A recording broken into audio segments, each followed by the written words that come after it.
We get scared of some things until they become a part of ourselves. That is one of the realizations that I came to yesterday. I was just,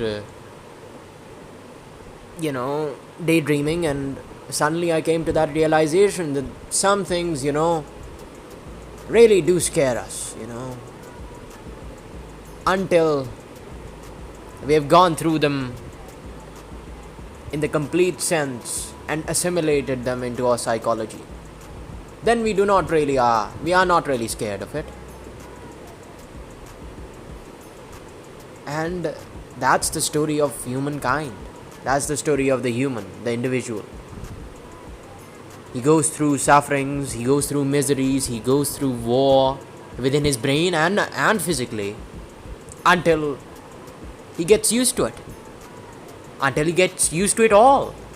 And then it's just normal to him, And then it becomes a part of himself, and he's able to fight better with the world and with himself, with his lower self. Because, see, fights are of two kinds. There are fights with other people, alright.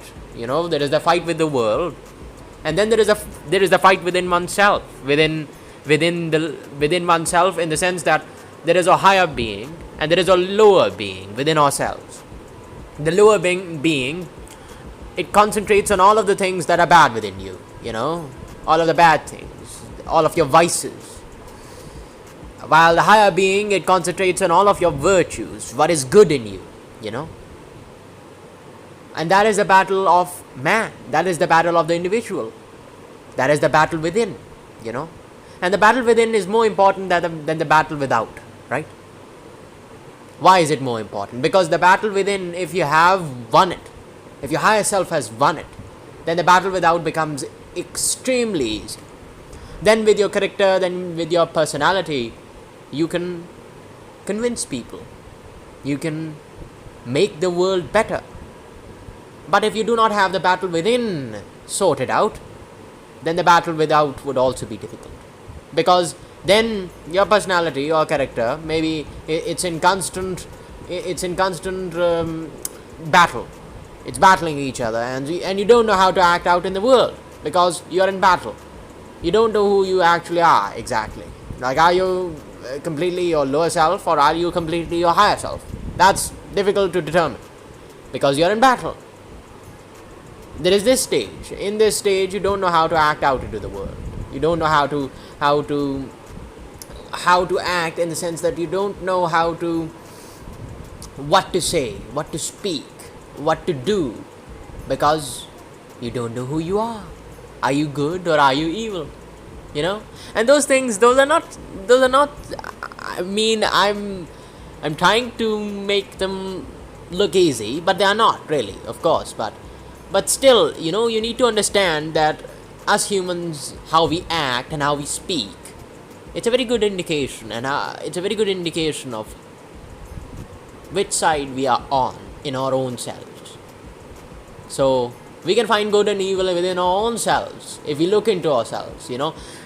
Carl Jung, he's a famous Swiss psychologist. Of course, he's not present with us, of course. But he said that whoever looks within awakes, whoever looks without dreams. If you look into the world and you try to find something of value in it, you try to find what is not within you. In us, of course, there is a feeling of blankness, there is a feeling of emptiness, and we constantly, throughout all of our lives, we try to fill that void, right? We try to fill that blankness and that empty void. And what he meant by that quote is that, if you try to fill that empty void by looking for things without, materialism, for example, and relationships, etc., you won't find that satisfaction. You won't fill that empty void. But if you look within yourself, if you look what is within you, the evil and the good, and try to sort that out, really, by actually trying. For example, you can do that in many ways. One of the examples is dream analysis. But if you sort your inner self out, if you sort your inner struggle out, then you can fill that empty void.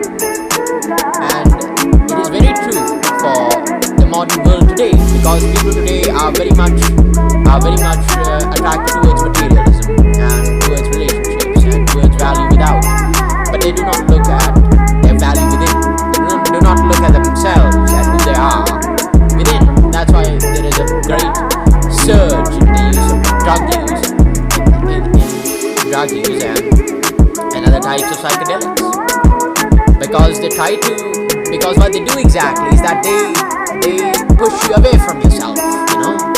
They rid you of your being. Exactly, they rid you of your ego, right? Because in the modern world, everyone just wants to not confront his or her own conscience or being, and that's a big problem. That's a very big problem, because that poses enormous difficulties psychologically and in acting out in the world, of course, within and without, because then you don't know who you are. If you do not confront yourself every day, if there is at least not 2 mistakes you have made every week, if you do not recognize them, then you really have some things you really need to look into yourself, right? And so I wanted to really talk about this, and